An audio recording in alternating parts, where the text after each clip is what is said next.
வணக்கம் மகளே. சென்னையிலிருந்து கடலூர் சென்ற பேருந்தில் நடந்த ஒரு உண்மையான சம்பவத்தை பற்றி தான் நம்ம இந்த வீடியோவில் பார்க்க போகிறோம். ஸோ முடிஞ்ச அளவுக்கு இந்த வீடியோவை ஸ்கிப் பண்ணாமல் முழுமையாக பாருங்கள். நீங்கள் இதுவரைக்கும் என்னோட சேனலை சப்ஸ்கிரைப் பண்ணாமல் இருந்தீங்கன்னா மறக்காமல் சப்ஸ்கிரைப் பண்ணிக்கோங்க. கூடவே அந்த பெல் சிம்பிளையும் மறக்காமல் கிளிக் பண்ணிக்கோங்க. சரி, வாங்க இப்போது வீடியோக்குள்ளே போகலாம். கடலூர் மாவட்டம் திட்டக்குடி அருகே இருக்கக்கூடியது நிதிநத்தம் கிராமம். இந்த கிராமத்தை சேர்ந்தவர் தான் சுந்தர வடிவேல். இவருடைய மனைவி தான் சந்திரா. இவருடைய கணவரான சுந்தர வடிவேல் சிங்கப்பூரில் வேலை செஞ்சுட்டு வந்தார். இவர் சில மாதங்களுக்கு முன்பு தான் சொந்த ஊருக்கு வருவதற்காக சென்னை விமான நிலையத்தில் இறங்கியிருக்காரு. இறங்கினவது சென்னையிலே ஒரு லாட்ஜ் எடுத்து அறை எடுத்து தங்கியிருக்காரு. மறுநாள் காலையில் மர்மமான முறையில் அந்த லாட்ஜிலே அவர் இறந்தும் கிடந்திருக்காரு. இது தொடர்பாக போலீசாரும் வழக்கு பதிவு செஞ்சுருக்காங்க. இறந்து போன தன்னுடைய கணவருடைய இழப்புக்கு நீதி கேட்டு தன்னுடைய கை குழந்தையுடன் சுந்தரவடியுடைய மனைவியான சந்திரா இப்போ போராடிட்டு வராங்க. இவங்க இது சம்பந்தமாக, இந்த வழக்கு சம்பந்தமாக பிரேத பசுமை அறிக்கை, காவல் நிலையத்தில் பதிவு செய்யப்பட்ட வழக்கின் நகல், இறப்பு சான்றிதழ், இப்படி பல்வேறு சான்றிதழ்கள் பெறுவதற்காக சென்னைக்கும் ஊருக்கும் சந்திரா குழந்தையோடு அவ்வப்போது போயிட்டு வருவாங்க. இப்படி தான் சமீபத்தில் சென்னைக்கு போயிட்டு திரும்ப தன்னுடைய சொந்த ஊருக்கு வருவதற்காக இரவு 9 மணி அளவில் திட்டக்குடி செல்லக்கூடிய அரசு பஸ் TN32 4411 அப்படிங்கிற ஒரு பஸ்ஸில் ஏறியிருக்காங்க. சந்திரா கையில் குழந்தையும் ஒரு துணிப்பையும் வச்சுருக்காங்க. பஸ்ஸில் ஏறினவங்க துணிப்பையை கீழே வச்சுட்டு அவங்க சீட்டில் உட்காந்துருக்காங்க. பஸ்ஸும் ஊரை நோக்கி வந்துக்கிட்டே இருந்திருக்கு. அப்போது இறங்க போகிறாங்க. இறங்குறது தயாராக முன்பு தன்னுடன் எடுத்துகிட்டு வந்த பேக் மற்றும் அந்த பேக்கில் இருக்கக்கூடிய பொருட்கள் எல்லாமே சரியாக இருக்கா அப்படின்னு சொல்லி பார்த்துருக்காங்க. அப்போ அவங்களுக்கு அதிர்ச்சி காத்திருந்திருக்கு. ஏன்னா அப்போ அவங்க பேக்கில் இருந்த செல்ஃபோனையும் காணோம், 2300 ரூபா பணத்தையுமே காணோம். இதனால் பதறிப்போன சந்திரா பேருந்துக்குள்ளேயே கதறி எழுதிருக்காங்க. இதை கண்ட பஸ் கண்டக்டரான சையத் தஸ்தகி ஷாஜகான் ஏமா என்னாச்சு, என்ன நடந்துச்சு அப்படின்னு சொல்லி கேட்டிருக்காங்க. அப்போ தான் சந்திரா சொல்லியிருக்காங்க, என்னுடைய பேக்கில் இருந்த செல்ஃபோனையும் பணத்தையும் யாரோ எடுத்துகிட்டு போயிட்டாங்க அப்படின்னு சொல்லி கதறி எழுதியிருக்காங்க. அப்போ தான் கண்டக்டருக்கு டவுட் வந்திருக்கு. சந்திரா அமர்ந்திருந்த சீட்டுக்கு பின்புறம் அமர்ந்திருந்த ஒரு இளைஞன் மீது தான் அவருக்கு சந்தேகமே வந்திருக்கு. அவன் சென்னையில் பஸ் ஏறி அரசூர் செல்லணும், அதுதான் என் சொந்த ஊர் அப்படின்னு சொல்லி டிக்கெட் எடுத்திருக்கான். அரசூர் வரைக்குமே அவன் டிக்கெட் எடுத்திருக்கான். ஆனால் அந்த இளைஞனை பார்த்தீங்கன்னா மேல்மருவத்தூரில் இறங்கிட்டான். ஏன் இங்கே இறங்குற அப்படின்னு சொல்லி அவங்ககிட்ட கேட்டிருக்காரு. உறவினர் வீட்டுக்கு போயிட்டு மறுநாள் ஊருக்கு போகிறதாக சொல்லிட்டு தான் அந்த பையன் இறங்கியிருக்கான். அந்த இளைஞன் மீது தான் இப்போ இந்த கண்டக்டர் சந்தேகம் ஏற்பட்டிருக்கு. ஆனால் அவரை தேடி கண்டுபிடிப்பது மிகுந்த சிரமம் அப்படின்னு சொல்லிட்டு கண்டக்டரான சையத் தஸ்தகி ஷாஜகான் அந்த பெண்மணி கிட்ட சொல்லியிருக்காரு. அப்போ தான் அந்த பெண்மணி சொல்லியிருக்காங்க, என்னுடைய கணவர் சிங்கப்பூரில் வேலை பார்த்துட்டு வந்தார். அவர் சென்னைக்கு இறங்கி அங்கே ஒரு ஹோட்டலில் தங்கினார். அங்கே மர்மமான முறையில் இறந்து போயிட்டார் அப்படின்னு சொல்லி அவங்க கதை எழுதியிருக்காங்க.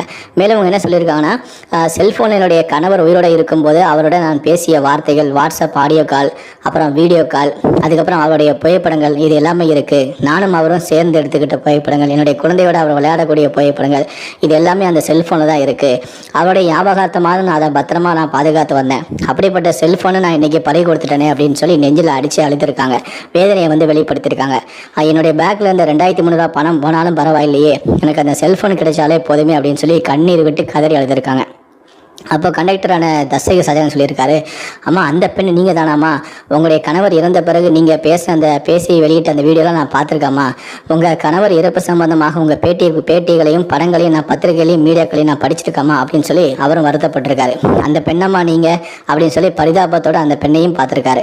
பிறகு வேறு வழியே இல்லை, பஸ் திட்டக்குடி சேர்ந்துருச்சு.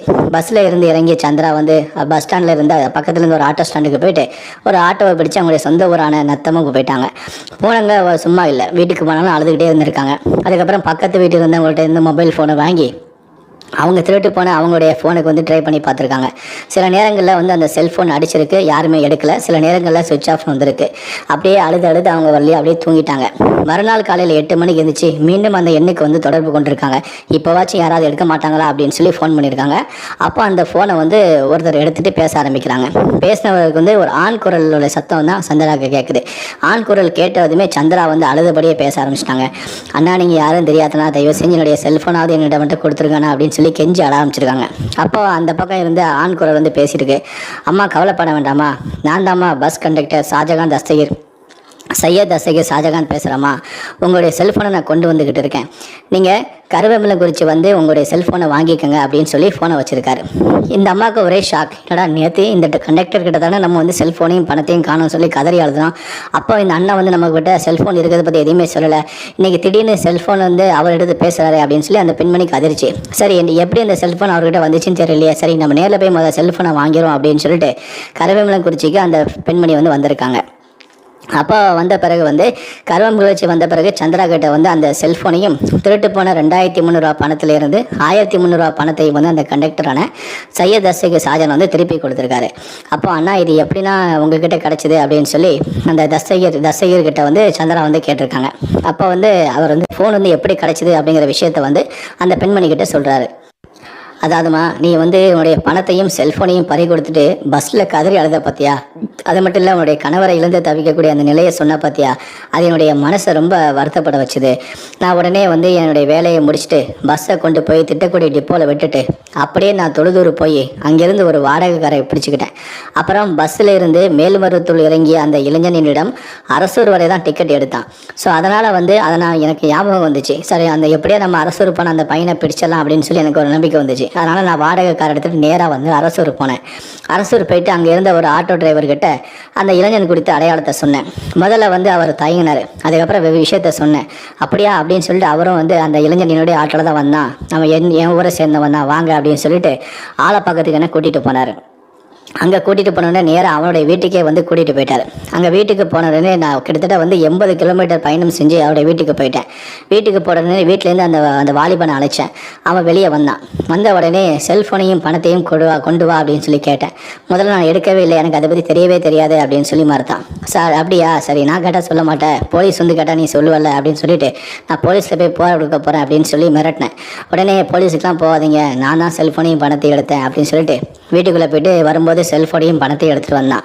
இந்தாங்க செல்ஃபோனும் கொடுத்தான். பணம் எங்கேன்னு கேட்டேன். ஒரு 1300 தான் கொடுத்தான். 2300 ஆச்சு, மீதி 1000 எங்கேன்னு கேட்டேன்.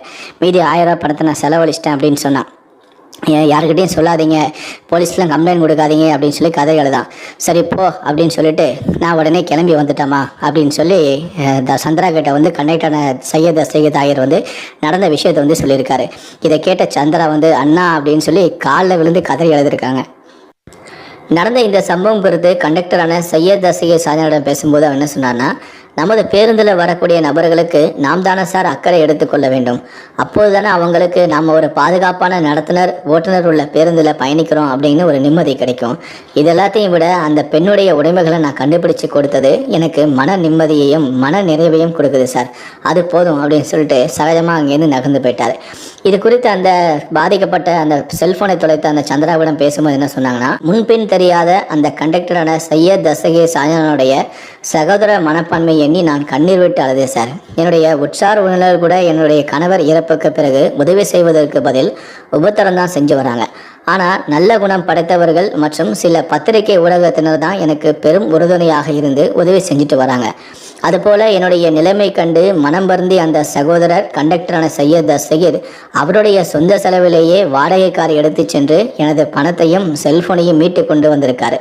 அவருக்கு நன்றி சொல்ல வார்த்தைகளே வரல சார் அப்படின்னு சொல்லி கண்ணீருடன் தத்தளிக்கிறாங்க.